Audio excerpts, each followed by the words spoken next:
This is Zach with MyCodeTeacher.com, and in this tutorial we're going to expand. This is actually tutorial number 2 of 2 from our buttons and methods tutorial.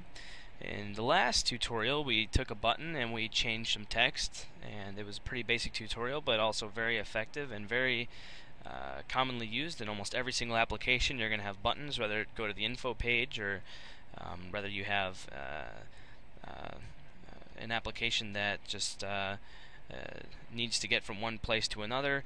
Buttons are used all the time in the iPhone application. You need actions. You need the interactive aspect of the iPhone. So this tutorial is going to focus on methods and functions. Again, they're pretty much the same thing.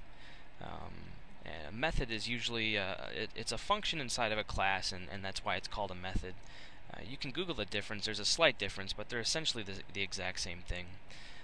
So what we need to do is we're going to take our last tutorial and we're just going to add some functions to it. Rather than changing the text, we're going to make that text call, or when you select the button, we're going to have it call the IB action, which is a method, and that method's going to call another method, which is going to change the text in the iPhone application. And so, a little bit before we get started here, what I'd like to do is open up TextEdit here and explain a little bit how functions work. So the way a function works is you define that a function exists, and the way that we do that, we're just going to use some pseudocode here, and we're just going to say function. We're going to give it a name. We're going to say change text. And this is very similar to PHP, but again, I just want you to understand the logic here, not really the syntax. And so we've got a function here called change text, and there's nothing that affects this function right now. It's just a function. But if we need something to change the outcome of a function, we have to pass in arguments. And in order to pass in arguments, we need to define parameters. Now, a parameter is a variable or something else that could possibly affect the outcome of a function. Possibly, I didn't say it would, but it does have a value, and the function needs to use it if we're going to declare it that it exists. So we're going to make a function called change text, and we're going to say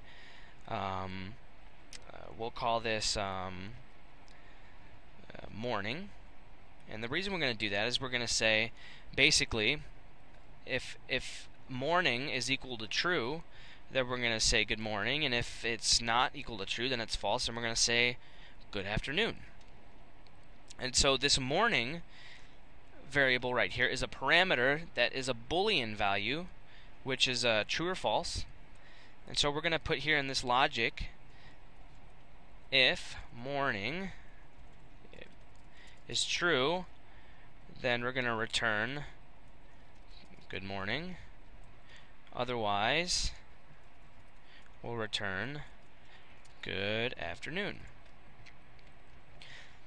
You can also do certain things, like, for example, say we want to say we'll make a function and we'll call change text, and we'll say value could be a string, and so we can simply just return whatever is passed into the function. Now that seems a little counterproductive. Why don't we just say what value we want to say at the time of execution? Well, yeah, but this tutorial is really to understand the concept of function. So we're just going to return value, and that would be a function. So let's just let's dive into the Xcode. We'll get the syntax that way, and we'll understand functions a little bit more.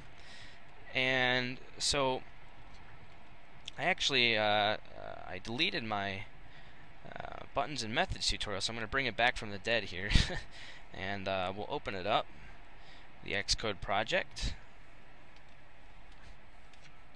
And so what we want to do is we want to go into the code here on View Controller,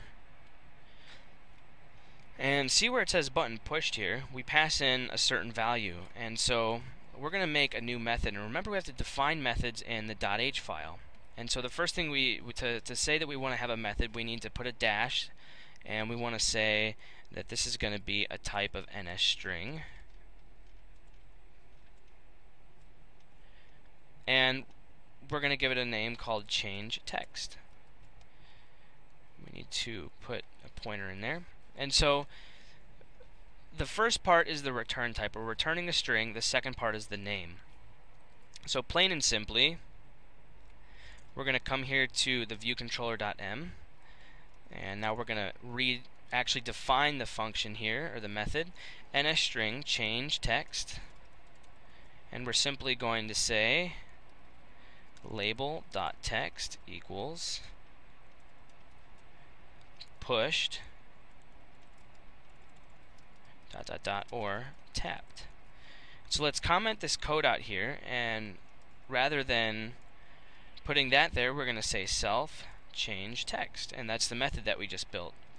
So now let's figure out exactly what the problem is here.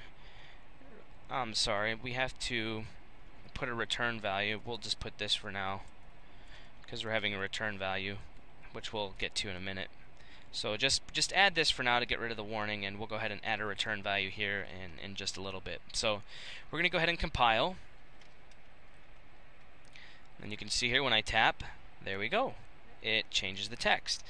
So that's a very basic way to call a method. Now we want to pass in a value with the function when we call it, so we need to redefine it. So we'll go back to our .h, and we need to put a colon here, and this is defining a parameter, and what is passed into the parameter is called an argument. So we're going to say this is going to be an NSString, and we'll go ahead and say that this is text value. So we'll save that, and we'll recopy the method right here. Okay. And let's go redefine this right here. Paste exactly what we had. So now let's set the text equal to text value, which is an NSString. So now the self change text should work, but we're going to pass in a value. So we're going to pass in a string, and we'll say hello, this is text, and make sure we put a right block right there. So let's go ahead and compile, and there you go. So we passed in that value, and so at any time we can call that and pass in a different value, so the function or the method becomes usable.